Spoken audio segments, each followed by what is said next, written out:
ഓണക്കാലം പടി കടന്നെത്തിയതോടെ വീട്ടകങ്ങളിൽ ഒതുങ്ങിക്കൂടിക്കഴിഞ്ഞിരുന്ന വയസ്സായ വീട്ടമ്മമാരും തരുണീമണികളുമെല്ലാം ഉടുത്തൊരുങ്ങിയും കനകാഭരണങ്ങൾ കഴുത്തിലണിഞ്ഞും ഓണത്തപ്പനെ വരവേൽക്കാനായി കാത്തിരിക്കുകയാണ്. അത്തം 10-ന് പൊന്നോണം എത്തുമ്പോൾ വിഭവസമൃദ്ധമായ ഓണസദ്യയും പലതരം പായസവും വിളമ്പി മഹാബലിയെ വരവേൽക്കണമെന്നാണല്ലോ ചൊല്ല്. കാണം വിറ്റും ഓണം ഉണ്ണണമെന്ന് പറഞ്ഞാൽ ഒരു തുണ്ട് ഭൂമി വിറ്റാലും വേണ്ടില്ല, ഓണം കെങ്കേമമാക്കണമെന്നാണ് അർത്ഥം. തീവിലക്കാറ്റേറ്റ് ഓണവിപണി പൊള്ളുകയാണെങ്കിലും ചിങ്ങമാസം ഓരോ മലയാളിക്കും ഗൃഹാതുര സ്മരണകളാണ്. ലോകത്തെവിടെയായാലും മലയാളികൾ പൊന്നോണത്തിന് നാട്ടിലെത്തുന്ന പതിവിന് ഇപ്പോഴും മാറ്റമൊന്നുമില്ല. ഓണപ്പൂക്കളവും ഊഞ്ഞാൽപ്പാട്ടും ഓണത്തുമ്പികളും വറുത്തുപ്പേരിയും എല്ലാം ആവണി ഓണത്തിന് മലയാളിക്ക് ഒഴിവാക്കാനേ പറ്റില്ല.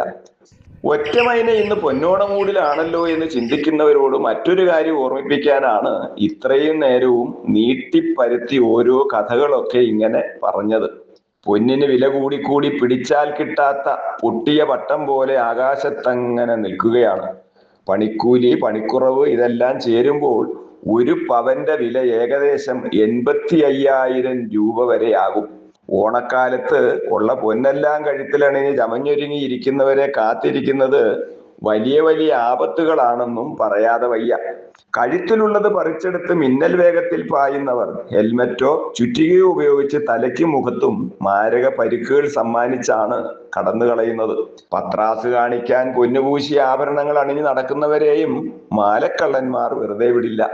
ഉള്ള പൊന്നു പോകുന്നത് കൂടാതെ ദീർഘകാലം ആശുപത്രിവാസവും വേണ്ടി വന്നേക്കാം. വല്ല മുത്തുമാലയോ കരിമണിമാലയോ ഒക്കെ കഴുത്തിലണിഞ്ഞ് പുറത്തിറങ്ങിയാൽ സ്വന്തം ആരോഗ്യവും അതിനോടൊപ്പം ഇത്തിരി പൊന്നും കളയാതെ നോക്കാം.